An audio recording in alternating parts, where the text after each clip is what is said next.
오늘 그 결산 공시 간편 서식 내용과 그리고 연간 기부금 모금 활용 실적 작성 방식에 대해서 한 90분 동안 여러분들에게 같이 소통하면서 같이 한번 정리해 보도록 하겠습니다. 참고로 오늘 하는 강의 내용은 간편 서식이어서 예를 들어서 여러분 단체가 자산 총액이 5억이 넘는다거나 아니면은 여러분 단체의 그 수익 금액, 기부금이라든지 수익 사업 금액이 3억이 넘으면 오늘 강의 내용하고는 상관이 없습니다.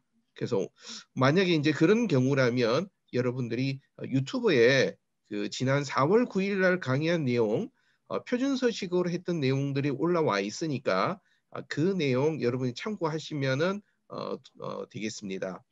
그리고 오늘 강의하는 나눔샘 홈페이지 교육 공지사항 아래에 PDF로 강의한 자료가 올라가 있습니다. 그 강의한 자료는 여러분들 아마 연락 받으신 문자 내용으로 비번을 넣어서 푸시면은 자료들을 여러분 보실 수가 있습니다. 예.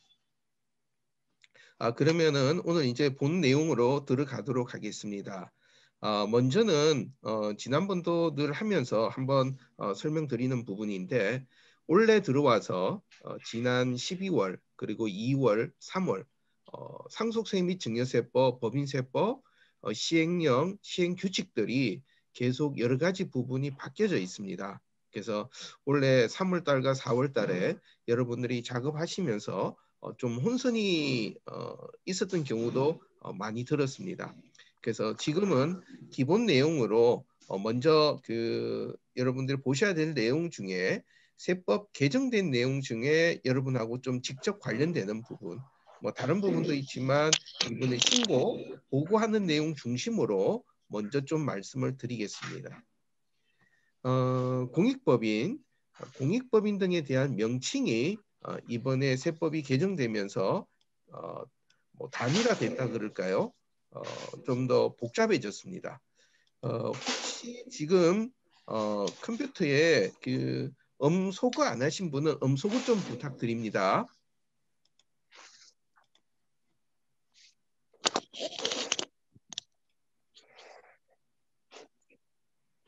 예, 계속 진행하겠습니다.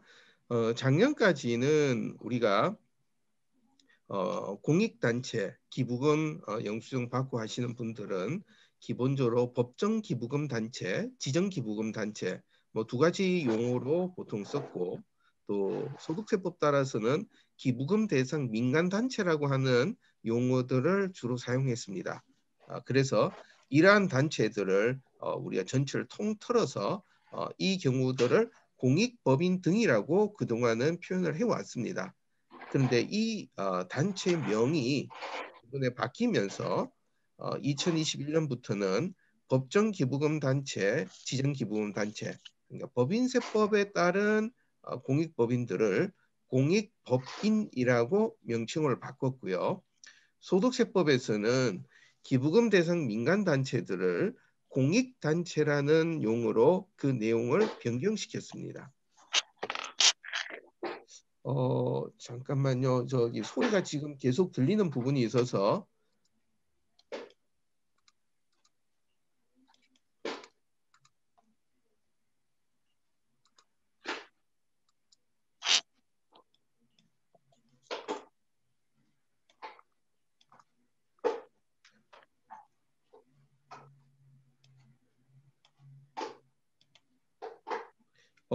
나다운님, 예, 좀 소리 좀 제가 조정했고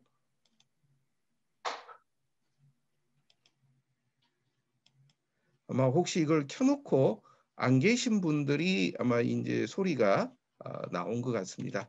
예, 소리 조정하고 계속 진도 나가도록 하겠습니다. 그래서 법인 명칭이 이렇게 공익법인과 공익단체로 단순화됐다 하는 부분 좀 먼저 말씀드립니다. 그리고 그 다음 부분은 아마 여러분들이 이제 이번 달에 그 4월 30일까지 해야 되는 부분이죠. 기부금, 모금, 활용 실적, 양식으로는 모집, 사용 실적이라는 표현을 쓰죠. 기부금 모금 활용 실적을 우리가 작년까지는 3월 31일까지 공개했었습니다. 근데 이게 법이 개정돼서 올해부터는 매년 4월 30일까지 하는 것으로 법이 개정이 됐고, 또 특이한 부분은 지금 오늘 강의하는 내용에 해당되지는 않는데 공익법인이 결산 공시를 표준서식, 거기는 결산서도 올리고 거기에 기부금품, 모금 사용 실적 명세라고 하는 부분들이 있는데 거기까지 하는 경우는 이 기부금 오늘 후반부에 가서 설명드릴 내용은 진행하지 않아도 되는 걸로 되어 있습니다. 그런데 오늘 강의 들으시는 분들, 표준서식으로 작성하시는 분은 이 뒷부분에 나오는 이 양식 기부금 모금 활용 실적을 4월 30일까지 동일하게 작성하셔야 됩니다. 그래서 뭐 표준서식으로 하는 경우는 이렇게 이제 두 가지가 하나로 됐다 하는 부분 참고로 보시고, 그리고 뭐 여러분 이미 이제 지정받은 경우이기 때문에 바로 해당되지는 않지만 원래 재지정을 받아야 된다 그런다면은 공익법인들 지정기부금단체 옛날 지정 추천기관이 기존에는 주무관청의 추천을 받아서 이제 기재부 장관이 지정 고시를 했었죠. 지금까지는 이 부분이 이번에 이제 법이 바뀌면서 국세청장이 국세청장, 구체적으로는 주소지 관할 세무서장의 추천을 받아서 기재부 장관이 지정하여 고시합니다. 다른 말로 주무부처, 주무관청의 일이 다 국세청으로 상당 부분 넘어갔다. 세금이라든지 기부금과 관련된 부분들은. 그래서 이것을 추천받는 시기는 분기 시작하는 월의 10일까지, 예를 들어서 6월 30일까지 받고 싶다면 4월 10일까지가 되겠죠. 그래서 이미 2분기는 지나갔으니까 3분기를 하려면 7월 10일까지로 여러분들이 이제 준비하시면 됩니다.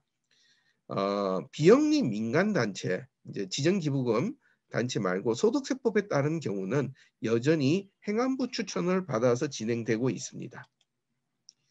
그 다음 얘기들은 여러분들이 가끔 자주 보시는 화면의 내용인데, 그러지만 우리가 출연재산 보고와 결산 공시, 또 공익법인 회계 기준 할 때는 늘 필요한 부분이어서 공익법인들의 그 자원 흐름들을 간략하게 한번 보고 넘어가도록 합니다.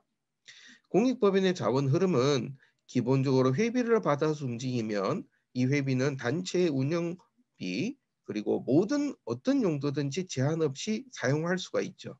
마치 동창회 회비를 우리가 다 쓸 수 있는 것과 동일한 얘기입니다. 그런데 후원금을 받으시면 이 후원금은 기본적으로 3년 이내에 목적 사업에 사용해야만 됩니다. 거기에는 재산을 취득하는 경우, 목적 사업에 소비하는 경우 다 포함되는 개념이 되죠. 그리고 수익 사업에서 사용하거나 아니면 정기예금 같은 수익용 재산의 자본으로 투입하는 경우, 그 경우는 거기서 발생하는 이익금, 운용소득이라는 표현을 씁니다. 이 이익금에 대해서는 이 이익금을 발생한 날로부터 1년 이내, 그러니까 올해 발생됐다면 내년 말까지죠. 그때까지 70% 이상을 다시 목적 사업에 사용해야 됩니다. 근데 예를 들어서 정기예금 이자 같은 경우에 이자 금액을 다시 원본에 가산했다. 이런 경우는 목적 사업에 사용한 걸로 보지가 않습니다. 그래서 그런 경우들은 사용한 것에 포함되지 않는다 하는 부분이고요. 그리고 가다가 보면은 우리가 사용하던 재산이라든지 아니면 정기예금 같은 수익용 재산, 이것을 매각하는 경우는 매각한 날로부터 3년 이내에 30%, 60%, 90%를 목적 사업에 써야 됩니다. 그래서 전반적인 우리가 그 출연재산, 후원금을 재원으로 쓰이는 부분들에 대해서 한번 정리하고 관리하는 것이 필요하죠. 자, 이런 부분 우리가 생각하시고, 그러고 난 다음에 이제 결산 서류 등의 공시에 대한 내용으로 들어가 보겠습니다. 일단 결산 서류 공시하면서 아마 여러분들이 내용상 궁금한 내용이 나오면은 채팅창에 여러분이 쭉 올려놔 주시면 제가 강의하면서 중간에 필요한 내용이라든지 아니면 마지막에 가서 그 부분 쭉 같이 한번 총괄해서 답 한번 해드리도록 하겠습니다. 결산 서류 공시, 공익법인 등의 결산 서류 등 공시 의무죠. 이 부분은 기본적으로 단체들이 규모가 일정 이상이 되면 정상적이면은 재무제표, 또 기부금 모집 및 지출 내역, 또 대표자 이런 주요 목적 사업에 관한 내용, 운用소득에 관한 내용 이런 얘기들을 쭉 다 써줘야 됩니다. 그 내용이 지금 붉은색 사각 박스로 들어가 있는 부분이죠. 그런데 대통령령이 정하는 공익법인 여기에는 이제 규모가 작은 경우입니다. 오늘 설명한 내용의 이 대상 단체들은 간편한 방식, 그거를 우리가 간편서식이라는 표현을 쓰죠. 그래서 간편한 방식으로 공제할 수 있다라고 얘기됩니다. 그래서 간편한 서식을 하는 단체는 수익 금액 3억 원이 안 되고 자산 총액이 5억 원이 안 돼야 됩니다. 두 가지 중에 하나라도 해당이 되면 간편 서식이 아니라 표준 서식으로 해야 됩니다. 공시를 하지 않은 경우 또 공시한 내용에 오류가 있는 경우 자 이때는 1개월 이내에 국세청이 여러분 단체에게 이 내용들의 오류가 있으니까 수정을 해달라 아니면 잘못돼 있거나 안 돼 있으니까 공시를 해달라고 이렇게 요구합니다. 그래서 일단 우리가 하지 않았더라도 문제는 크진 않지만 1개월 이내에 공시하거나 오류 시정을 요구했을 때 하지 않으면 가산세가 부과됩니다. 가산세는 자산 총액의 0.5%가 되는데 표준서식은 지금 이 가산세 규정이 바로 적용이 되는데 간편서식은 2년 동안 유보가 되어 있습니다. 그래서 이번에 올해 지금 4월 말까지 여러분 하시는 거는 최대한 여러분이 하는 대로까지 하시고 혹시 만약 틀렸다 하더라도 너무 크게 부담 안 가지고 연습해 간다 이런 개념으로 생각하시면 되겠습니다. 그리고 이제 또 하나는 이제 이것을 공시하지 않으면 지금은 그래도 좀 덜한데 이 공익법인이 지정받았을 때 지정받은 단체로서 의무 이행을 해야 되는데 그 의무 이행을 하지 않으면 그 지정기부금 단체로서의 지정 취소 사유에 해당이 됩니다. 그래서 이 지정 취소가 되게 되면 여러분이 상당히 이제 업에 있어서 하는 사업에 있어서는 타격이 크게 되죠. 예. 자, 그 다음에 결산 공시되는 내용에 대한 기본적 내용 한번 정리하면 공시기한은 4월 30일까지 이번 달 말까지죠. 그리고 적용 기준은 공익법인 회계 기준으로 하게 되고 제출 서류는 실제 여기 밑에 많이 나와 있지만 여러분들은 지금 밑에 있는 거는 상관없고 위에 나와 있는 31호의 2호 서식, 간편 서식이라고 하는 부분 그 부분만 여러분들은 작성하시면 됩니다. 뭐 상당히 쉽게 하실 수 있는 거죠. 그리고 자, 그다음에 이제 공시하는 방식은 반드시 홈택스의 전자 공시로만 가야 됩니다. 그래서 공익법인의 아이디로 로그인을 해야 되고 그다음에 공시할 때 간편서식은 자산 총액 5억 미만이고 수익 금액이 3억이 안 돼야 된다. 여기서 말하는 수익 금액은 보조금을 제외한 부분입니다. 우리가 말하는 보조금은 국가라든지 아니면은 지방자치단체 또는 국가나 지자체의 자금으로 받은 경우 이 경우는 여기에서 말하는 수익 금액에 제외됩니다. 그 다음에 질문 하나 나왔던 부분인데 간편 신고 기관인데 이미 표준서식으로 신고를 해버렸다. 예, 표준서식으로 신고하셨으면은 그냥 놔두셔도 괜찮습니다. 왜냐하면 이 얘기가 작년까지는 의무공시, 자율공시라는 표현을 썼습니다. 예, 그 경우에 의무공시는 반드시 해야 됐고 자율공시는 해도 되고 안 해도 되는 종류였었죠. 근데 원래 지금 이제 모든 단체가 공시는 해야 되는데 양식의 형태만 바꿔서 나오게 되죠.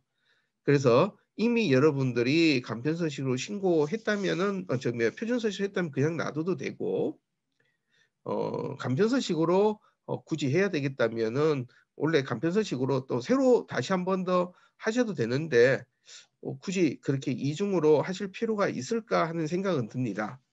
예. 회비도 수익 금액에 포함됩니다. 여기서 얘기하는. 그래서 회비는 목적 사업 수행하면서 나오는 부분이어서 수익 금액에 포함됩니다. 자, 그다음 홈택스에 우리가 이제 그 간편 서식으로 결산 공시하려면 인터넷으로 공시를 해야 됩니다. 서류상으로 가는 게 아니라. 그래서 홈택스에 로그인하시고 오른쪽 하단에 보면은 공익법인의 결산 서류 공시라는 메뉴가 있습니다. 그래서 그 메뉴를 여러분이 선택하시면 공익법인 기본 베이스 창이 이렇게 표시가 됩니다. 그래서 여기에는 공익법인 결산 서류 등의 공시라는 메뉴가 있고 밑에 그 기부금 모금액 및 활용 실적 공개라는 두 가지 메뉴가 있습니다. 오늘 설명은 이 두 가지 다 하게 됩니다. 자, 그다음 여러분들이 공시 메뉴 클릭하시면은 표준 서식과 간편 서식 두 가지를 선택할 수 있습니다. 그래서 여러분들은 지금 간편 서식 결산 서류 작성하기로 눌러서 들어가시면 되죠. 그래서 간편 서식 이렇게 누르시면 클릭하시면 그다음 화면으로 넘어갑니다. 자, 간편 서식 여기서 나오면은 가장 처음에 왼쪽 편에 보시면 왼쪽 편에 간편 서식의 기본 메뉴가 나옵니다. 표준 서식은 이것이 거의 한 열 몇 가지가 되게 긴데 간편 서식은 지금 보시면 한 5가지로 상당히 좀 간단합니다. 그래서 실제로 간편 서식은 표준 서식하는 부분에 상당히 앞부분만 여러분이 공시하고 그대로 끝나게 됩니다. 자, 처음에 들어가서 화면에 나온 데 내용에서 여러분들이 결산 연월 2020년 지금 12월을 입력하시 주시고 그리고 하단에 있는 버튼을 누르면 여러분 단체의 기본적인 등록된 기본 정보가 나오게 됩니다. 그래서 이 얘기가 쫙 이제 뜨게 되죠. 여기 이제 파란색 박스에 나와 있는 대표자 이름이라든지 사업 연도 필요한 것들이 쭉 주소하고 나옵니다.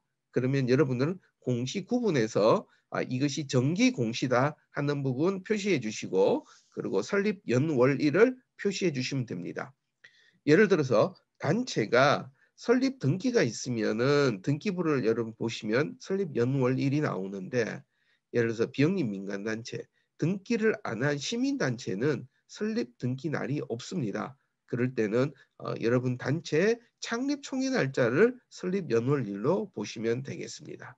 자, 위에 있는 내용들은 기본적인 정보로 나오니까 거기에다 표시를 하시고 그다음에 하단에 이렇게 붉은색으로 쭉 표시되어 있는 부분들 이 부분들은 여러분 상태에 따라서 하나하나 입력을 해 주셔야 됩니다. 그래서 그 내용들 하나하나 좀 자세히 한번 보도록 하겠습니다. 자, 먼저 주무관청. 주무관청은 여러분 단체의 설립을 허가한 주무관청을 기록해 주시면 됩니다. 근데 나는 우리 관청이 어딘지 모르겠다 하시면 여러분들은 여러분 단체 설립 허가증 보시면 됩니다. 설립 허가증에서 보시면 뭐 민법 아니면 사회복지사업법 아니면 공익법인법에 따라 설립을 허가합니다. 그리고 주무관청 이름이 거기에 찍히게 됩니다. 그래서 그 주무관청 이름이 이제 주가 되고 그런데 이제 주무관청에서 지방자치단체로 이 행정행위를 위임한 경우가 상당히 많습니다. 뭐 그것이 주로 시가 되든지 서울시가 되든지 구청이 되든지 그렇게 되게 되죠. 그래서 여러분 단체가 이렇게 위임받은 단체로 움직인다면 주무관청을 앞에 쓰고 위임받은 기관, 지자체를 괄호로 해서 표시해 주시면 됩니다. 그리고 또 하나 우리는 설립 허가가 없었다. 예를 들어서 등기되지 않았다면 설립 허가를 받지 않습니다. 그냥 여러분들이 만들어서 법인 설립을 하고 근데 이제 금융거래라든지 이걸 하기 위해서 국세청에다가 그 법인으로 보는 단체로 승인을 받죠. 자, 이 경우는 뭐 설립을 허가한 주무관청은 아니지만 주로 관리하는 부서가 국세청이 되게 되니까 국세청으로 여러분들이 표시해 주시면 됩니다. 그래서 여러분 관할 세무서 같은 주소가 여기에 주무관청이 되게 됩니다. 그 다음에 기부금 단체 유형입니다. 자, 이 부분이 작년과 달리 올해 단체 명칭들이 바뀌었다고 말씀드렸죠. 전에는 공익법, 법정 기부금 단체, 지정 기부금 단체, 기타 이렇게 돼 있던 것들이 공익법인 또 공익단체 이렇게 되어 있습니다. 그래서 요 구분은 기억은 옛날에 우리가 얘기했던 법정 기부금 단체를 표현을 하고 니은은 옛날에 있었던 지정기부금단체를 의미합니다. 그래서 아마 여러분들 대부분은 지정기부금단체에 포함이 됩니다. 예를 들어서 비영리법인 민간단체다. 민간단체로 지정받은 경우도 여전히 니은으로 표시해 주시면 됩니다. 그리고 그 다음에 이제 나오는 부분은 설립 근거 법률입니다. 설립 근거 법률은 여러분들이 이제 해당되는 민법이다 아니면은 협동조합 기본법이다 이런 얘기들 적어주시면 되죠. 그리고 만약에 이제 비법인 단체, 민간 단체죠. 설립 등기를 하지 않았던 단체는 해당 업소모로 표시해 주시면 됩니다. 가끔 여기서 오류가 나오는 경우는 비영리 민간단체 그 지원법 따라서 등록했다. 시민단체 지원하는 이 부분은 설립 근거가 아니기 때문에 그 법은 아닙니다. 설립 근거는 여러분들이 설립할 수 있도록 등기되는 기준이 됩니다. 그러면은 우리는 설립 근거 법률이 뭔지 나는 도저히 모르겠다. 여전히 이 부분도 여러분들이 설립 허가증을 보시면 설립 허가증 밑에 여러분 단체가 무슨 법에 따라 설립 허가 받았다라고 하는 부분들이 표시가 되니까 9번과 10번은 설립 허가증을 보시면 되겠습니다. 예, 지금 이제 질문하신 내용은 설립허가증에 보건복지부 소관 비영리범 설립 및 관한 규칙이라고 되어 있는데 여기서 경기도지사로 되어 있으면 주무관청은 보건복지부가 되고 위임받은 쪽이 경기도지사가 되니까 관로에서 경기도라고 표시해 주시면 됩니다. 예. 그 다음에 설립 유형. 설립 유형은 여기가 재단이냐 재단법인이냐 사단법인이냐 이 경우는 민법이라든지 아니면 그 공익법인법 따라 설립됐으면 재단법인 사단법인으로 하시게 되고 그 다음에 설립 등기하지 않고 국세청에서 여러분들이 그 법인으로 보는 단체로 승인을 받았다 이런 경우면은 그 경우는 이제 법인으로 보는 단체 표시해 주시고 그렇지 않은 다른 곳들은 예를 들어서 사회적 협동조합이다 이런 경우들은 기타 단체로 표시해 주시면 됩니다. 그 다음에 나오는 부분은 설립 주체입니다. 설립 주체는 처음에 발기인들이 누가 됐느냐 하는 얘기로 보시면 쉽겠습니다. 그래서 개인이 됐냐 아니면 기업이 했느냐 아니면 기업과 개인이 했느냐 기업과 개인이 비중이 동등하면은 기업 플러스 개인이 되고 그렇지 않으면 개인이나 기업 쪽 많은 쪽에다 여러분이 표시해 주시면 됩니다. 예. 그 다음에 이사는 사업 연도 말 그러니까 지금 현재 이사가 아니라 우리가 지금 2020년 12월 말 기준을 작업을 하기 때문에 2020년 12월 말 등기된 이사 인원을 기록해 주시면 됩니다. 근데 예를 들어서 임의단체다. 등기가 안 돼 있겠죠. 등기가 안 돼 있으면은 그때는 정관으로 표시되어 있는 이사의 요건, 선임된 이사 수가 몇 명이냐. 또 가끔은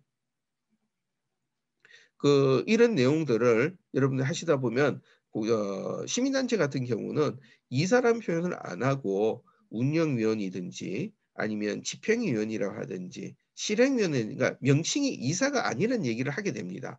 그러면 이 얘기는 결국 이사는 여기에서 이사는 단체의 실질적인 의사결정 총회가 아니로 수시로 발생되는 총회 이외에 수시로 발생되는 경영에 대한 의사결정을 하는 기관들이 여기 나오는 이사라고 보시면 됩니다. 중간에 질문 나온 내용 중에 하나가 설립 주체 오류가 있으면 올해 강치하면서 수정하면 되나요? 예, 작년에 틀린 거 올해 다시 수정해 주시면 아무 문제 없습니다. 그 다음에 자원봉사자 수는 사업연도 연간 누계 인원입니다. 그래서 한 명이 10번 나왔다면 10명으로 표시해 주시면 됩니다. 그 다음에 고용직원수는 연평균 상시 근로자입니다. 연평균 상시 근로자라고 하는 표현은 매월 말 인원의 평균입니다. 1월 달에 몇 명, 2월 달에 몇 명 이렇게 해서 전체 인원에 나누기 12하면 매월 말 인원 평균이 되게 되죠. 그리고 여기에서 고용 직원은 일용직 우리가 아르바이트라든지 하루 단위로 이렇게 오신 분들은 해당이 되지 않습니다. 자, 그 다음에 있는 부분이 이제 조금 어려울 수 있는 부분인데 적용 회계 기준은 복식부기 발생주의 기준이 일반적이기 때문에 이 결산 공시는 공익법인 회계 기준으로 공시하는 것이 기본 원칙입니다. 그래서 기본적으로는 공익법인 회계 기준을 기록하시고 만약 여러분들이 공익법인 회계 기준이 아닌 복식보기 발생주의 또 다른 기준을 사용하신다면 그 기준을 여기다가 표시해 주시면 됩니다. 근데 예를 들어서 우리는 그냥 단식보기, 복식보기로 단식보기로 수입 지출 결산서만 만들었다라고 만약에 이제 그런 경우 있다 하더라도 지금 여러분들이 뒤에 만드는 이 결산서는 공익법인 회계 기준에 따라서 이 숫자들을 넣어야만 하게 됩니다. 그래서 그런 경우는 뭐 그냥 동일하게 공익법인 회계 기준이라고 적어주시든지 아니면 그냥 현금주의, 왜냐하면 현금주의 단식부기는 결산 기준이 없습니다. 사회복지법인 재무기준 제외하고는. 그래서 여러분들이 실제 적용한 회계 기준 표시해 주시면 되겠습니다. 그리고 복식보기 하느냐 안 하느냐 표시해 주시고 또 세무 확인 받았다 안 받았다, 회계감사 했다 안 했다라는 부분들 표시해 주시면 됩니다. 그리고 밑에는 대표자와 또 이 서류 작성하거나 확인한 날짜가 표시하게 됩니다. 예. 직원에는 자, 위에 이사수가 있고 고용 직원이 있으니까 이 부분은 구분해서 대표를 제외하고 임원을 제외한 고용 직원 수를 써주시면 되겠습니다. 사업자 등록자, 그러니까 그다음 나온 질문은 개인 사업자로 되어 있어서 법인 공시 대상이 아니라고 올라가지 않는다. 아마 이 부분은 건강가정 지금 이제 질문 주신 내용에 고유 번호가 공익법인 가운데 82가 아니어서 못 올라가는 거로 보입니다. 지금 이 경우는 일단 단체가 공익법인이냐 하는 부분부터 위에 법인세법과 소득세법 따라 있는 지정기부금 단체인지를 먼저 한번 보셔야 되는 부분인데 지금 아마 다문화가족지원센터가 올해부터 공익법인을 별도로 올해부터는 이게 개정돼서 됐습니다. 근데 작년까지는 법인인 경우만 되니까 지금 질문 주신 분은 나중에 끝나고 좀 더 구체적으로 한 번 더 질문 주시면 좋겠습니다. 자, 그다음에 이제 기본 정보, 법인의 기본 정보 다 정리를 하면은 그다음에는 자산 및 부채 현황을 기록하게 됩니다. 그래서 자산 및 부채 현황은 크게 가지고 있는 자산을 토지, 건물, 주식 및 출자 지분, 금융자산, 기타 자산, 여러분의 재산을 크게 그룹핑해 주시면 됩니다. 자, 지금 이제 화면에서 나오는 내용 한번 보시면 일단 우리가 공익법인 결산 공시는 공익법인 회계 기준으로 가야 되는데 거기에는 자산, 부채, 복식부기로 원칙적으로는 재무상태표나 다 해야 됩니다. 근데 간편서식에서는 그거를 세부적으로 하는 게 힘드시니까 크게 어떤 것이 있느냐 총괄적으로 자산 종류만 기록해 주시면 됩니다.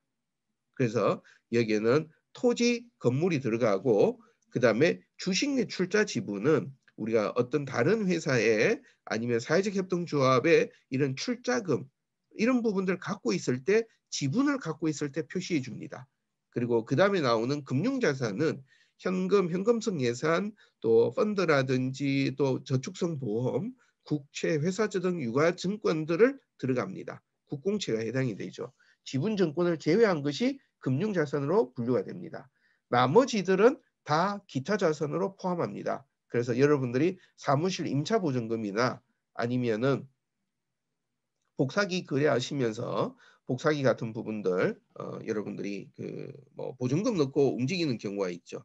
자, 그런 경우들은 다 기타 자산으로 여러분이 넣어두시고 정리하시면 되겠습니다. 자, 그 다음에 지금 여기서 또 하나 봐야 될 부분은 위에서 보면은 공익목적 사업과 기타 사업이라는 표현을 쓰고 있습니다. 이 공익목적 사업과 기타 사업 각각을 집어넣으면 왼쪽에 나오는 총계의 이 금액이 합계가 됩니다.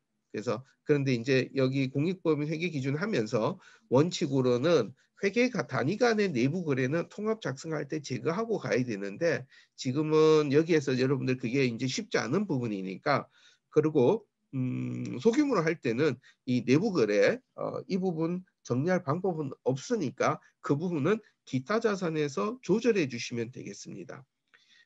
지금 질문하신 분은 그 이현영님은 전년도 2월금은 어디에 들어가느냐? 전년도 2월금은 우리가 수입 지출 결산서에서 나오는 계정 과목이고 여기에서는 표시되지 않습니다. 자 그러면은 지금 처음 여러분들이 현금주의로 이것을 작성해서 갈 때 가장 어려운 부분은 수지 결산서를 전년도 2월금 이 부분과 차기 2월금 이 부분을 구분해야 되는데 차기 2월 부분은 여기 나오는 금융자산으로 들어가게 되죠. 근데 나머지 부분은 대부분 있는 자산, 그러니까 결국은 2020년도 12월 31일 기준으로 가지고 있는 재산이 무엇인가 하는 부분으로 이 항목들을 기재해 주셔야 됩니다. 그래서 요 다음에는 공익목적 사업과 기타 사업의 구분에 대해서 먼저 좀 말씀드립니다. 지금 제가 오늘 지금 설명드리면서 오늘 설명에서 꼭 하고 싶지만 또 할 수 없는 부분이 단식부기와 복식부기, 발생제위와 현금주의 이 차이를 가지고 여러분이 설명을 해야 지금 이런 부분까지 이해가 되시는데 오늘은 그 내용을 설명할 시간이 아니어서 그 부분은 따로 한번 보시거나 아니면은 유튜브로 올려놓은 자료들 복식보기 기본으로 제가 강의했던 내용 참고해 보시면 좀 도움이 될 수 있을 것 같습니다. 먼저 공익목적 사업과 기타 사업은 구분 자체가 정관에 있는 목적 사업이 뭐냐는 기준으로 보게 됩니다. 정관에 있는 목적 사업에 해당이 되면 공익목적 사업으로 분류가 되고 그러지 않으면 기타 사업으로 구분이 됩니다. 이건 세법에 나오는 수익사업 관련된 규정과는 전혀 상관이 없습니다. 자, 한번 사례를 한번 보죠.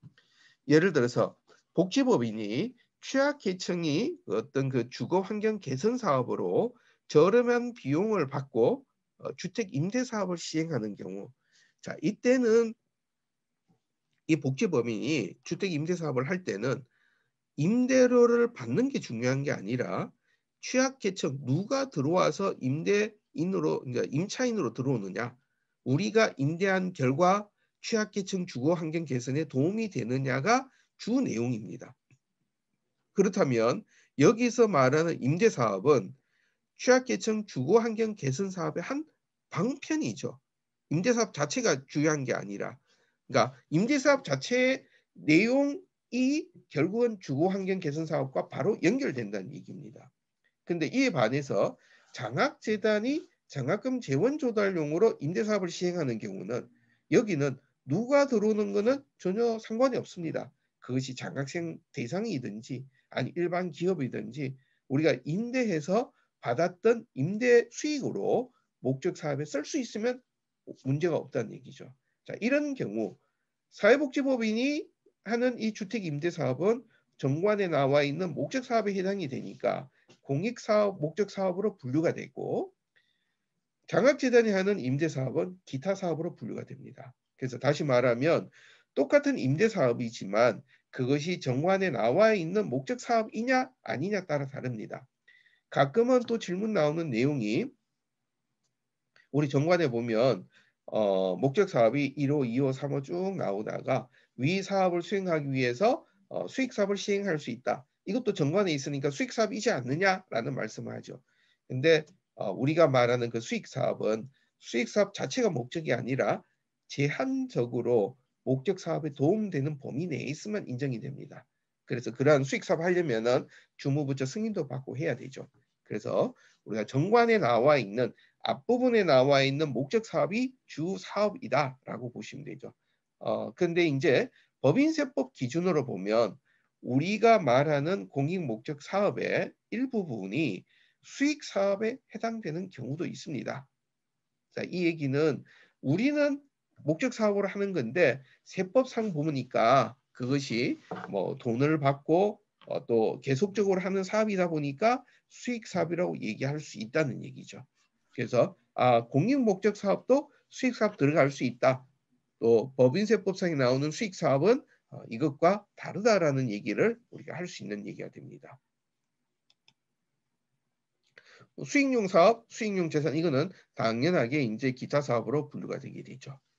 자, 그렇게 재산 현황에 대한 큰 그림들을 그려놓고 자, 그다음 부분에서는 우리가 이제 수익 현황, 우리 단체가 1년 동안 받았던 수익과 지출이 어떠냐 하는 부분이죠. 그래서 수익 현황은 기본적으로 사업 수익과 사업 외 수익으로 두 가지로 나눠지게 됩니다. 그래서 큰 그룹으로 보면은 기부금, 보조금, 회비수익, 기타 이렇게 보이게 되죠.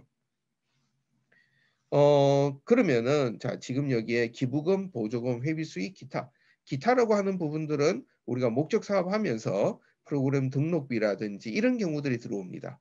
그러면 사업 수익과 사업의 수익을 나누는 거는 얼마나 목적 사업을 하기 위해서 우리가 주된 사업으로 보느냐 이 얘기입니다. 그래서 대부분은 우리가 이제 기부금, 보조금, 회비, 기타로 들어가서 위에 수익 사업으로 사업 수익으로 올라가고 사업의 수익은 그냥 갖고 있는데 보통 예금 이자라든지 이런 경우들이 주로 들어오고 가끔은 고용보험 쪽에서 장려금 나온 경우들이 여기에 해당이 됩니다. 그러면은 고유 목적 사업 지급 준비금 이 부분 환입액은 어디로 들어갈까? 공익법인 회계 기준에서는 이 부분을 구분해서 표시하도록 하고 있는데 우리 그 결산공시에는 이 부분 표시가 없습니다. 그러면은 환입액은 사업 외 수익에다가 이 숫자를 포함시켜서 여러분 넣어주시면 되겠습니다. 그리고 여전히 공익 목적 사업과 기타 사업으로 이 내용들은 구분돼서 들어가게 되죠.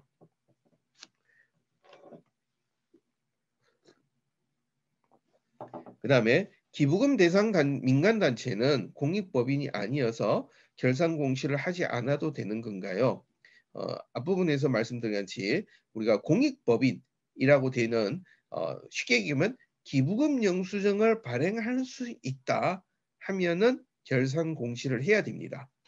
예, 거기는 법인이나 아니면은 그러니까 법인이냐 아니면 법인으로 보는 단체나 다 동일합니다. 그래서 결산 공시 대상입니다. 자, 그 다음에는 기부금과 보조금, 회비 수익에 대한 구분 기준에 대해서 한번 좀 보도록 하겠습니다. 우리가 보통 사용하는 얘기는 기부금, 회비, 보조금 이렇게 크게 나누는데 여기서 기부금은 우리가 보통 이제 기부금 영수증 발행하게 되죠. 기부금 영수증 발행하는 경우는 우리가 기본적으로 이런 얘기입니다. A라는 사람이 또 다른 누군가에게 아무런 대가 없이 재산을 넘겨주는 것을 우리가 보통 말할 때 민법에서 증여라고 합니다. 그래서 이렇게 민법에서 다른 사람에게 이렇게 넘겨주는 것을 증여로 하고 이것은 재산권을 이전하는 부분이기 때문에 출연이라고도 합니다.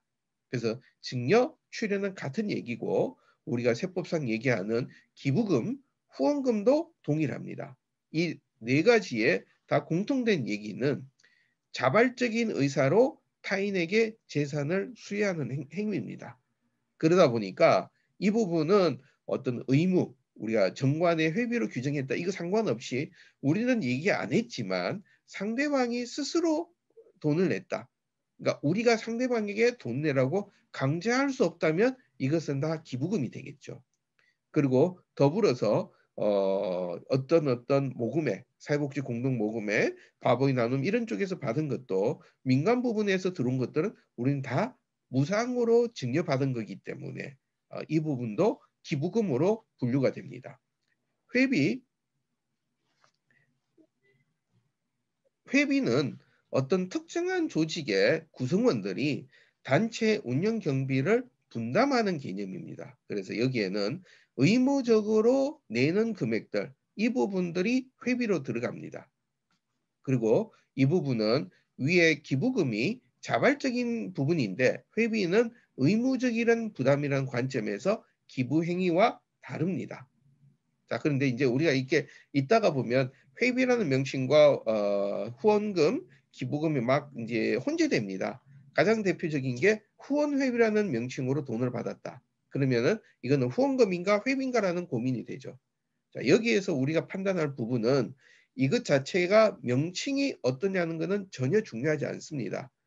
돈을 자발적으로 낸 거냐 아니면은 의무적으로 부담했느냐 이 기준으로 여러분들 보시는 것이 가장 쉬운 부분으로 생각하시면 되겠습니다.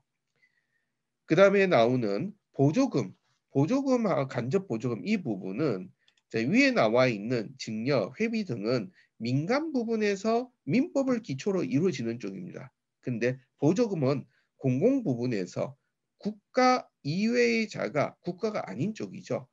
수행하는 사업에 대해서 국가가 행정행위의 일환으로 재정상 원조하는 금액입니다. 그래서 이 부분은 사법에서 얘기하는 민법의 증여, 기부와는 다른 개념입니다. 여기에는 간접보조금도 포함합니다. 여기서 말하는 간접보조금은 국가뿐만 아니라 국가가 출연한 기관으로부터 다시 돈을 지원받은 경우들. 우리가 이런 얘기 있죠. 중간 지원 조직들이 많이 만들어져서 관리됩니다. 고용부나 여가부나 복지부나 있는데 그 부분에서 그 재원이 다른 부분으로 한번 넘어가서 무슨 재단, 무슨 원 이런 경우들이 주로 해당이 됩니다. 그렇게 돼서 들어가면 큰 개념 기부금, 회비, 보조금, 간접보조금 이 구분하시고요. 중요한 부분은 정말로 이것은 명칭이 중요한 게 아니라 실질적으로 어떠느냐라고 하는 부분을 봐야 됩니다.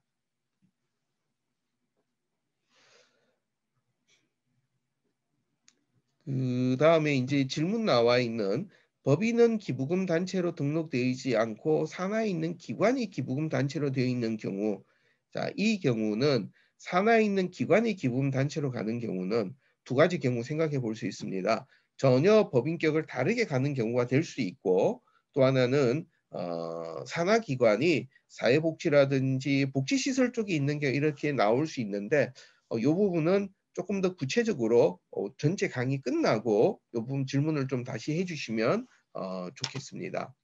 그 다음에 있는 부분에서 차기년도 목적 사업에서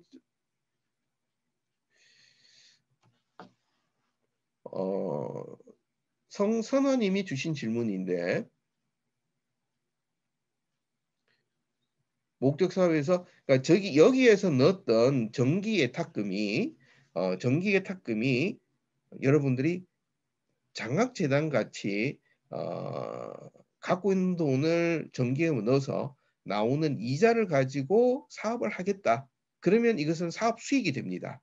그러나 그렇지 않고 그냥 갖고 있다 보니까 예치하고 보관하는 목적으로 갖고 있다. 그렇다면은 사업의 수익으로 들어가면 됩니다. 그리고 대부분 지금 수익 금액이 3억이 안 되는 경우라면은 여기 그 정기예금이라든지 수익형 운용재산 금액들이 수입이 크지 않습니다.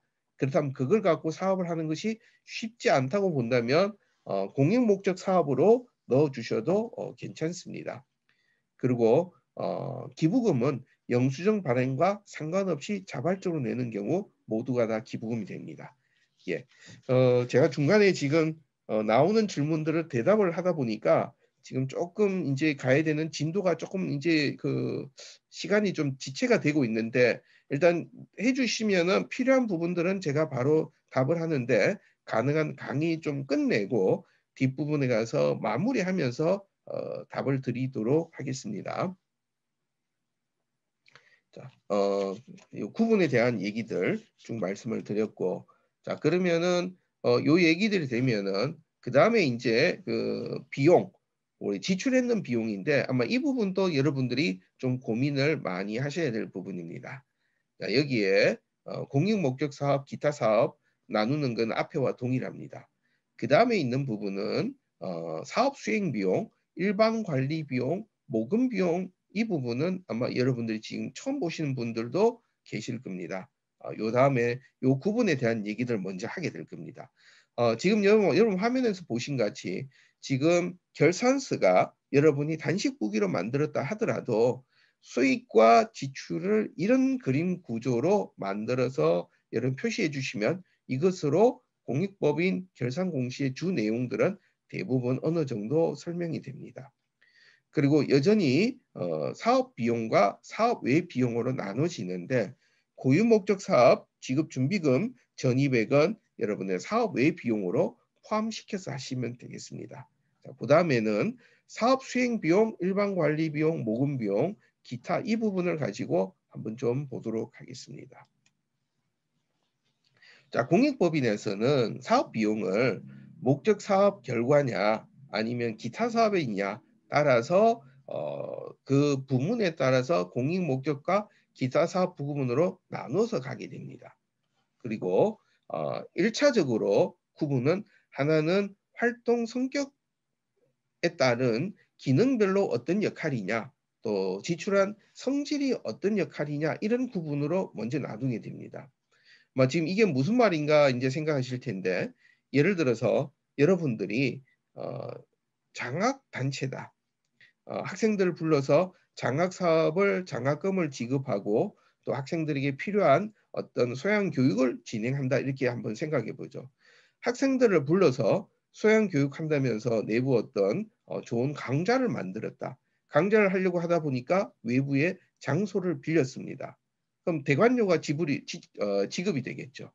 그러면은 대관료가 지급이 되면 이 지급한 대관료에 개정 과목을 뭐라고 해야 될까가 이제 한번 이제 먼저 제가 여러분들에게 드리는 질문입니다. 자, 대관료니까 우리가 임차료를 지급하는 거다. 그래서 지급 임차료라는 표현을 할 수가 있겠죠. 또 하나는 장학생들에게 학자금도 지원하는 거고 이 부분은 학생들을 교육하는 부분이다. 그래서 학생 교육 훈련비라는 계정 과목으로 쓸 수도 있습니다. 또 하나 방법은 이거 전체가 장학 사업비다라고 얘기할 수도 있겠죠. 우리가 주로 수입 지출 결산서를 하면서 사업비 계정을 나눌 때 프로그램별로 사업 구성해서 표시하게 되죠. 자, 이럴 때 대관료 수입은 이 세 가지 중에 어느 성격으로 들어가야 되느냐 하는 게 이제 여러분에게 드리는 질문입니다. 자, 이렇게 되면 뭐 1번, 2번, 3번을 얘기하는 경우가 있을 겁니다. 반대로 질문해서 이 중에 대관료로서는 쓸 수 없는 계정 과목은 뭐냐? 대관료가 전혀 성질이 다른 건 뭐냐? 그 경우에는 아니라고 대답하기가 쉽지 않습니다. 그 이유가 왜냐하면 우리가 장소를 빌려서 대관료로 나갔는데 이 대관료를 그 대관료가 지급되면서 어떤 역할을 하느냐 기능을 본다면 장학사업비가 되죠. 교육훈련비가 됩니다. 그런데 그게 아니라 돈 나간 것이 어떤 성격이냐 성질이 뭐냐라고 보면 그거는 임차료죠. 이것은 단체가 어떤 의사결정을 할 때는 기능과 성질에 따라 각각 나눌 수가 있게 됩니다. 그래서 공익법인 회계 기준은 이 분류 자체를 두 가지로 나누게 됩니다. 물론 다행인 것은 여러분들은 지금 여기에서 성질별 구분은 안 해도 됩니다. 기능별만 구분해 주면 됩니다. 그래서 근데 일단 이런 부분이 있구나라고 여러분은 생각하고 지금 이게 가시면 혹시 규모가 크시더라도 이 부분은 다음에 도움이 될 겁니다. 그래서 먼저 기능별 구분은 공익 목적 사업 비용과 기타 사업 비용 두 가지로 나눠집니다. 공익 목적 사업은 앞에서 우리가 정관에 기재된 목적 사업 수행하는 부분이고 기타 사업 비용은 나머지의 사업이죠. 그 다음에 공익 목적 사업은 다시 이것을 사업 수행 비용, 모금 비용, 일반 관리 비용 세 가지로 나눕니다. 사업 수행 비용은 아마 여러분들이 대부분 단체에서 사업비라고 보통 많이 표현하셨던 비용들이 될 겁니다. 여기에는 법인 본연의 임무, 정관에 나와 있는 목적 사업을 하기 위한 비용들을 말하는 거죠. 그러다 보니까 이 사업 수행 비용은 여기에는 행사비도 들어가겠고 거기에 들어가는 사업 담당자 인건비도 사업 수행 비용으로 들어가야 됩니다.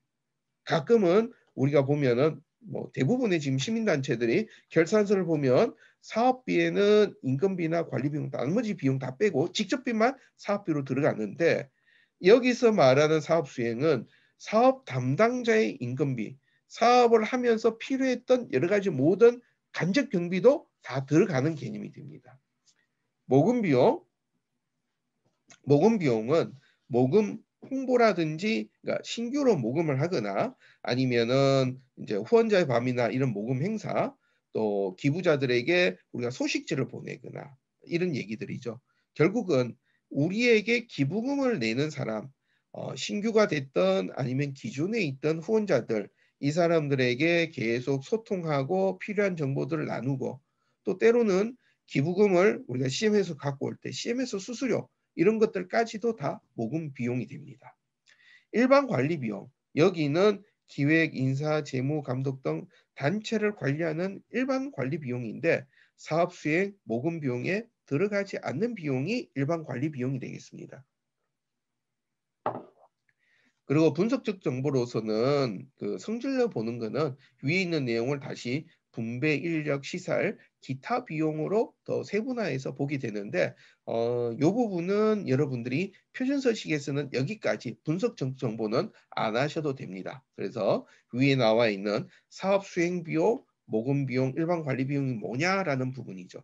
그러면 여러분들이 단식 보기로 여러분 결산서를 만드셨다면 일단 여러분들의 수입 지출 결산서를 가지고 이게 우리가 사업에 관련된 비용이 얼마였다. 사업비에 있는 부분. 그다음에 모금 비용이 얼마였다. 일반 관리였다. 크게 세 가지의 그룹핑을 여러분이 한 번 더 작업해서 나눠 주셔야 됩니다.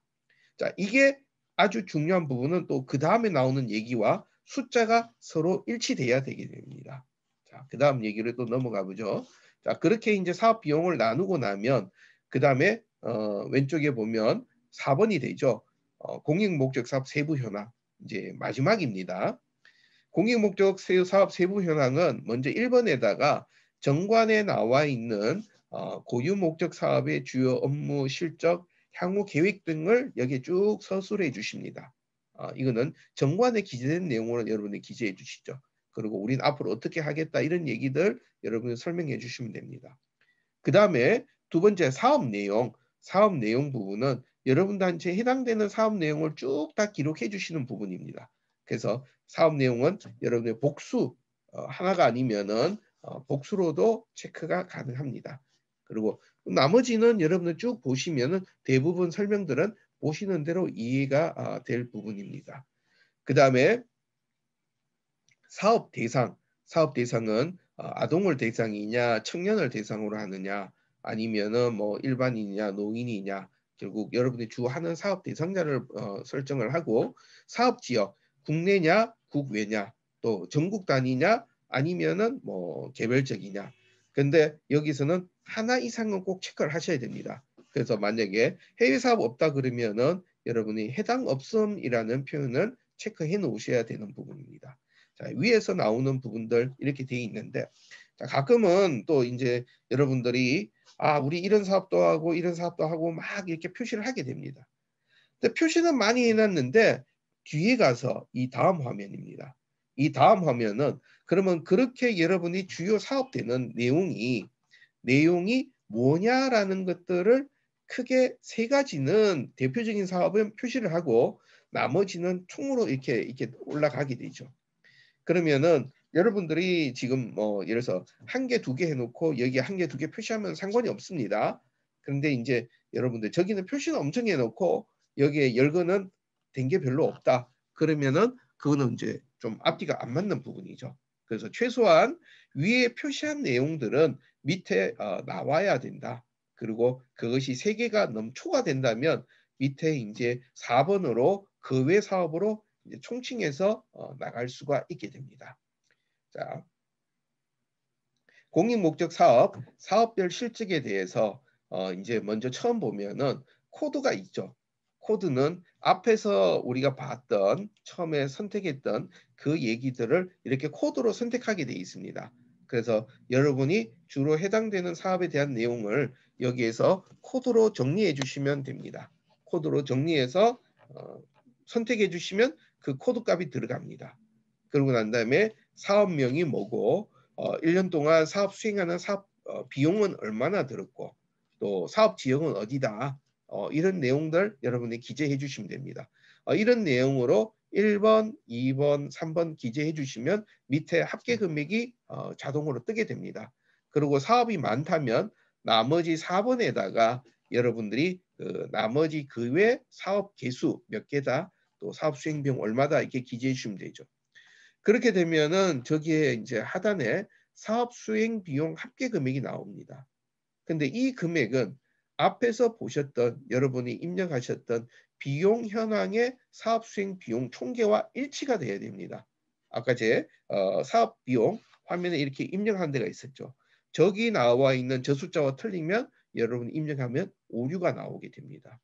그렇게 되면은 그냥 여러분이 작업하시면서 앞에부터 쭉 이게 나오시면 되는데, 일단 결산서 가지고 여러분이 그거를 사업 수행 비용, 일반 관리 비용, 모금 비용 이렇게 나눠 놓고, 사업 수행 비용은 다시 사업명대로 한 3개나 4개 정도로 나눠서 합계 금액까지 계산을 엑셀로 한번 정리를 해 놓으시고, 그러고 입력하시면 조금 나중에 작업하실 때덜 오류 수정하도록 되게 될 겁니다. 그러지 않고 그냥 가게 되면 나중에 결산 공시 작성하면 오류라고 이제 튕겨져서 나오게 될 겁니다. 자, 이제 여기까지 하게 되면 결산 공시에 대한 부분들은 여러분 간편서식으로 작성하는 부분으로 작업이 마무리가 됩니다. 자, 여기에 여러분 작업하시다 보면 하셔야 되는 난이도가, 일단 여러분이 보통 이제 복식보기로 공익법인 회계기준 따라서 작성하셨으면 별 어려움 없이 이 작업들은 대부분 다 끝납니다. 그러나 그렇지 않다면 수지결산서에 있는 부분들을 사업 비용 단위로 사업 수행 비용, 그다음에 일반 관리, 모금 비용으로 좀 구분하는 작업이 여러분들 이제 먼저 작업하셔야 되고, 그리고 앞부분에 여러분 단체의 성격, 설립 근거 법이 뭐고, 여러분 중후관청이 어디고, 설립 이거는 어떻게 됐느냐, 이런 부분들을 여러분이 챙겨서 작업하시는 것이 좀 주요한 작업이 되겠습니다. 나머지는 뭐 그렇게 어려운 부분은 아닙니다. 자, 그다음에 이어서 바로 그 연간 기부금 모금액 및 활용 실적 공개, 이 부분 들어가겠습니다. 표준서식으로 하는 단체는 이 양식을 작성 안 해도 됩니다. 근데 지금 말한 같이 수익 금액이 3억이 안 되고 또 자산 총액 5억이 안 되면 이 연간 기부금 모금액 및 활용 실적 공개 명세서는 반드시 작성해서 홈택스로 올려야 됩니다. 요거는 작년까지는 3월 달에 주로 했던 부분입니다. 예. 자, 요 얘기 계속 들어가 보죠. 기본적으로 물론 홈택스에서 이 양식을 올려야 되기 때문에 홈택스 양식을 보고 가야 되지만, 일단 먼저 여러분 화면에 나와 있는 내용으로 먼저 한번 보게 되면, 이 양식은 기본적으로 법인의 기본사항, 기부금 수입 지출 명세, 그리고 그 다음에는 지출 세부 내역에 대한 것들을 기록하는 걸로 양식이 만들어져 있습니다. 그래서 먼저 기본사항, 자, 법인명, 대표자, 전자우편, 전화번호, 소재지 이런 부분들은 여러분 크게 고민하실 거 없습니다. 보실 내용은 4번의 공익법인 등 구분입니다.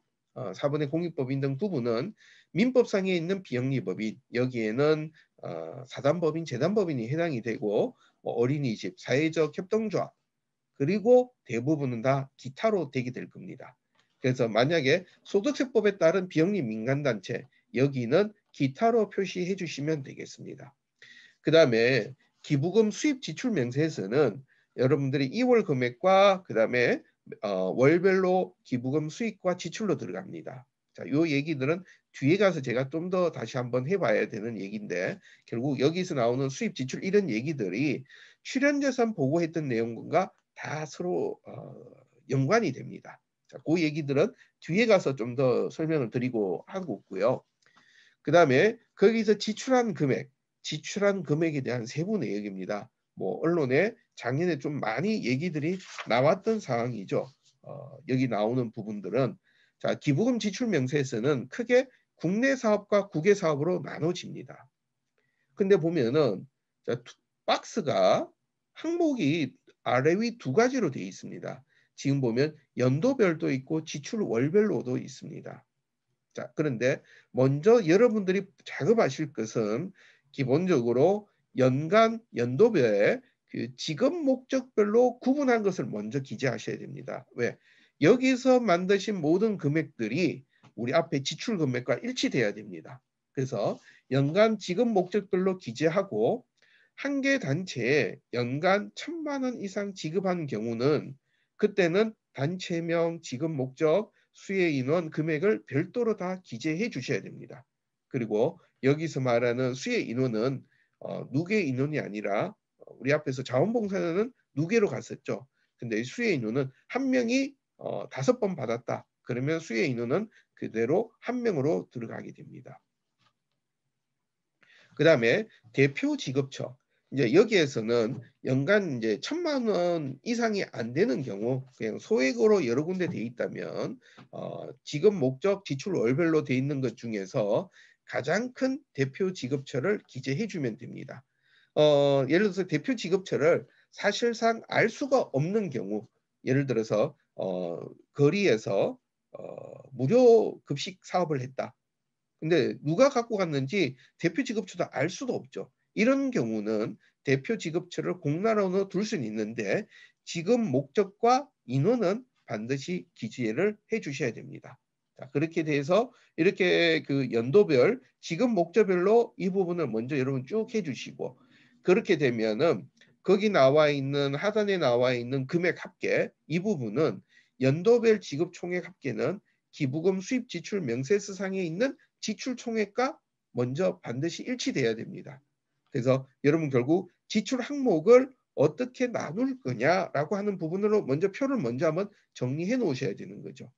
그리고 저 지급 목적은 여러분 단체에서 필요에 따라서 목적을 기재해 주시면 됩니다. 금액이 1,000만 원 넘으면은 1,000만 원 넘는 대로 별도로 가고 아니면 유사한 목적별로 구분해 주시면 됩니다.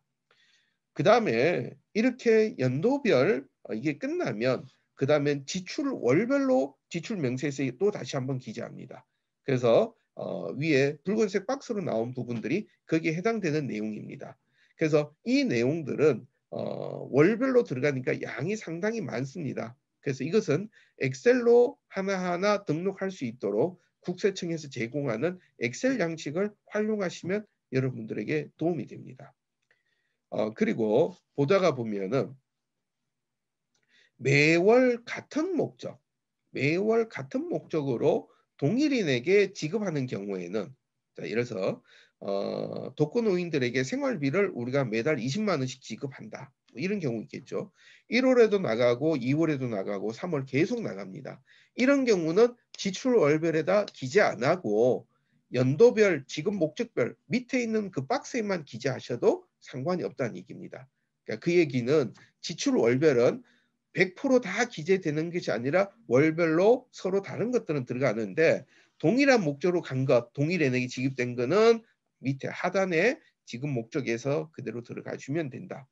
그리고 나면 위에 국내 사업에 관련된 정리는 다 끝나고요. 그 다음에는 국외 사업인데 국외 사업 부분은 나머지는 다 동일한데 국가명 여기 박스에 하나 보시는 같이 국가명만 하나 더 추가가 됩니다. 그래서 국가명 추가되는 대로 해서 작업해 주시면 됩니다.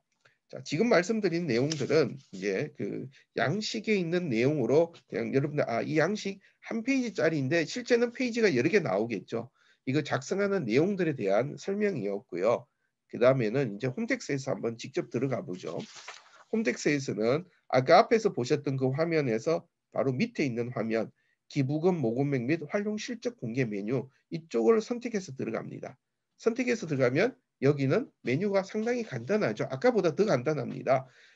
왼쪽에 기본 정보 입력하고 활용 실적 명세서 이게 이제 우리가 하려고 하는 얘기. 그리고 신고서 제출하는 거로 끝나는 부분입니다. 여전히 동일합니다. 기준 연도 월을 쓰고 여러분 단체에 고유 번호 있는데 확인을 누르면 필요한 내역들이 쫙 나옵니다. 그리고 기부 단체 구분이라든지 이런 내용들은 앞에 제가 이제 쭉 설명을 드렸던 부분이고 그래서 여러분 거기에다 해당되는 항목에다가 체크하시고 그다음에 기부금 단체 지정일은 여러분 단체 지정일을 적어주시면 되겠습니다. 그래서 기본 정보는 별로 어려움이 없어서 그냥 넘어가겠습니다. 자, 그 다음 부분. 자, 앞에서 보셨던 제가 이제 그냥 그 문서로 이렇게 해서 만들어서 했던 것과 양식이 동일하죠. 그래서 먼저는 기부금 수입을 월별로 수입 지출 잔액을 기록해 주십니다. 그래서 여기서 금액을 앞에 했던 내용들 쫙 정리해 줍니다. 자, 이 얘기 이렇게 보시다 보면은 자, 여기서도 여러분은 기본적으로 앞에 우리가 했던 내용들 한 번 더 생각하고 간다 그러면 하나도 정리 안 하고 바로 이렇게 가게 되면 여러분이 출연자산 보고했던 숫자들과도 서로 막 다르게 됩니다. 지금 잠깐만 요거는 좀 한번 저기 정리를 좀 해야 될 필요가 있는 부분인데요.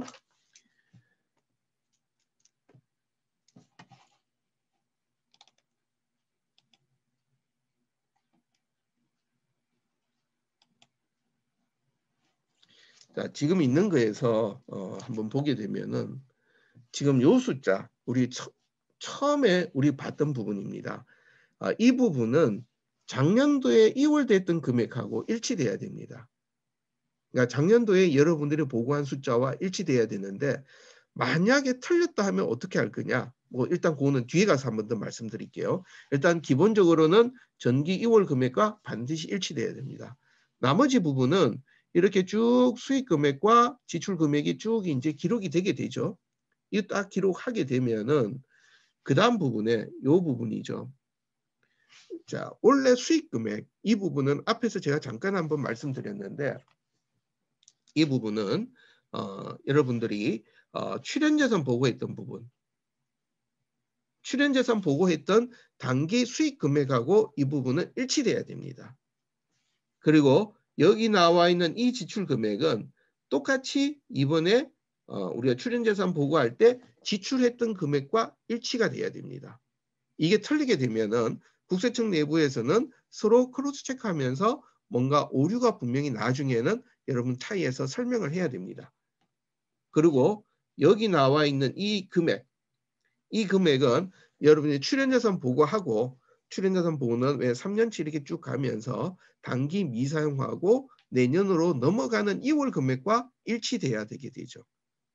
그래서 지금 제가 동그라미로 했던 요 네 가지 숫자들 기초 2월과 출연자산 단기 수익금액, 출연자산 단기 사용금액, 미사용 잔액은 출연자산 보고 금액과 일치돼야 된다 하는 부분이 우리가 생각해 봐야 됩니다. 만약에 이제 이게 틀렸다 한다면은 두 가지가 틀린 상태로 계속 갈 수는 없거든요. 그러면은 여러분들이 실제가 어떠냐 하는 기준으로 이 서식을 한번은 작성하셔야 됩니다. 그래서 만약 지금 나와 있는 이 숫자가 실제 금액이다.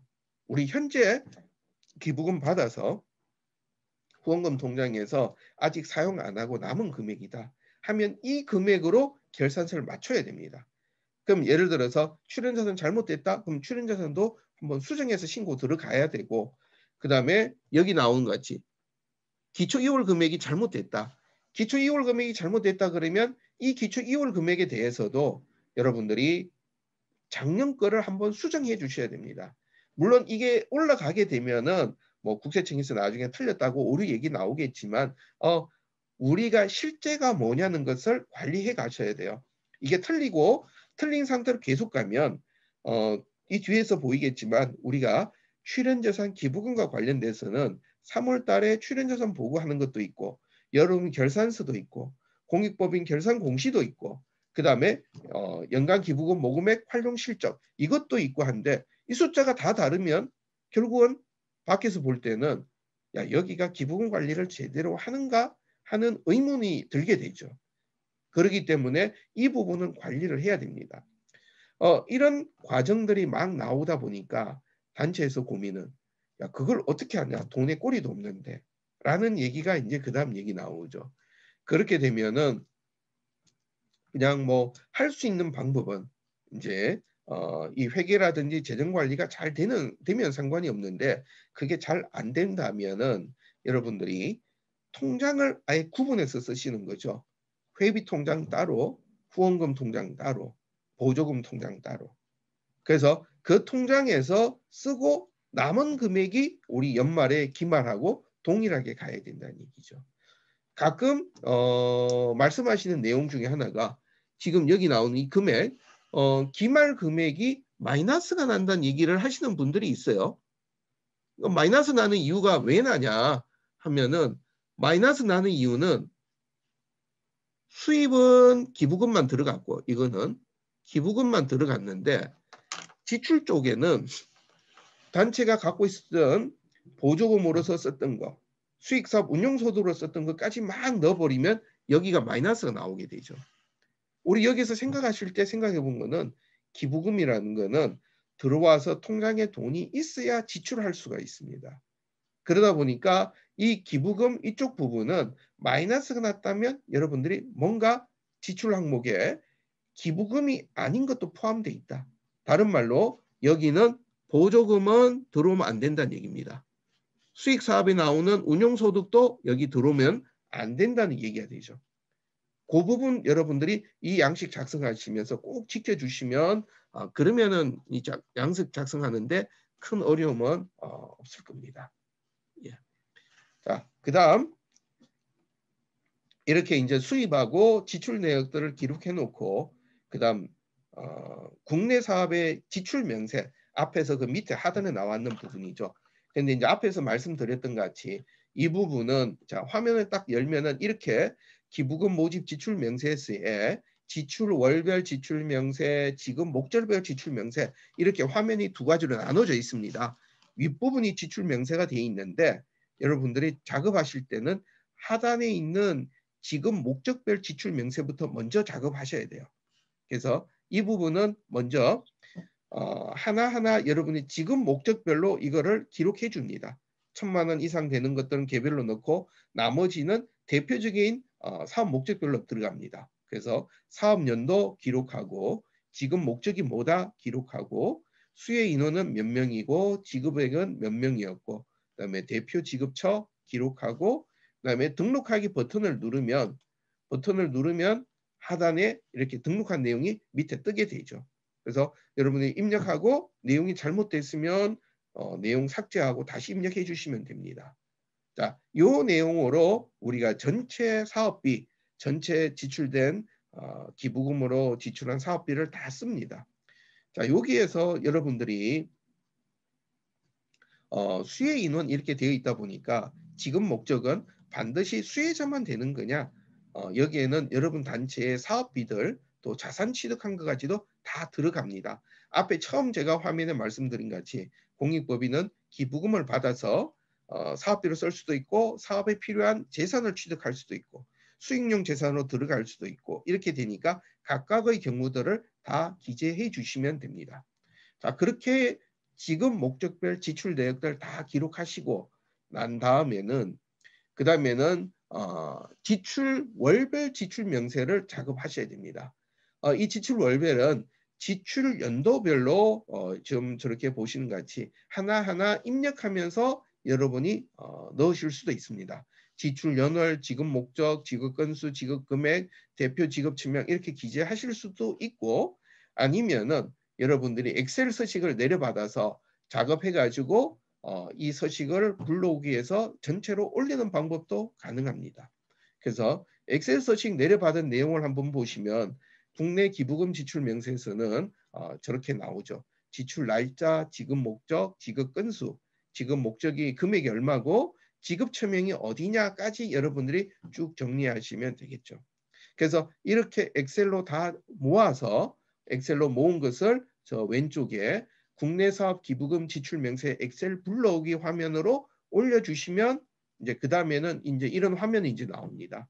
자, 여기 화면을 보시면 이제 지금 목적별로 먼저 하라. 계속 제가 설명드린 그 내용이 먼저 됐다 하면은 그 다음에 이제 이 금액들을 불러오기 해서 그 다음 오류 검증을 합니다. 오류 검증은 내용의 뭐 엑셀 양식이 잘못됐거나 이런 부분에 대한 게 오류 검증을 하면은 오류 검증되면은 거기 보면은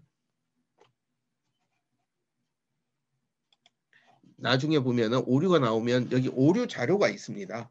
그래서 오류 자료 내역 보시고 틀리는 거 쓰면 그 엑셀 다시 한번 수정해 가지고 다시 또 올려주시면 되죠. 그래서 다시 올려주시게 되면은 그 얘기들로 전체 이제 그 전체 내용들이 엑셀로 다 정리된 부분들로 해서 파일 업로드가 끝나면 그거 자체로 모금 활용 실적 명세 공시가 끝나게 됩니다. 그래서 이렇게 올리고 나면 올린 내역에 대해서 최종적으로 신고서 제출하기 버튼 누르면 제출하기로 끝나게 되죠. 자, 지금 여기에서 이렇게 작업을 해서 들어가면은 나중에 이제 오류가 나올 겁니다.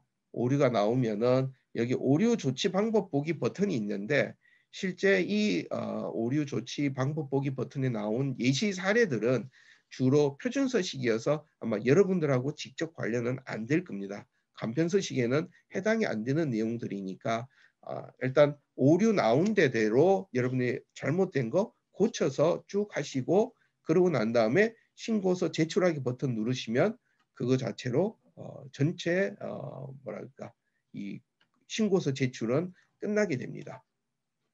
자, 그렇게 되면은 공익법인에 대한 전체의 결산 공시와 기부금, 모금 사용 실적 명세까지 제출이 끝납니다. 근데 이제 앞에서 제가 말씀드린 것 같이 이 내역들은 상당히 여러 가지 요소가 같이 여러 단계로 나누어져서 보고가 됩니다. 여러분들한테 결산서도 있고 출연재산 보고 내역도 있고 그다음에 기부금 모금 활용 명세 보고도 있고 결산 공시도 있고 이러다 보니까 여기에 나오는 숫자들 지금 보여드리는 각각의 숫자들이 다 서로 일치돼야 됩니다. 그래서 여러분 작업하시면서 이 전체 내용에 대해서 한 번 더 확인하시고 전체 내용 충분히 내용 파악해서 크로체크해서 문제가 없다 하는 부분을 결산 공시하고 기부금 모금 사용 실적 명세에다 올려주시면 그러면 여러분들에게 이제 이 작업들은 다 끝나게 됩니다.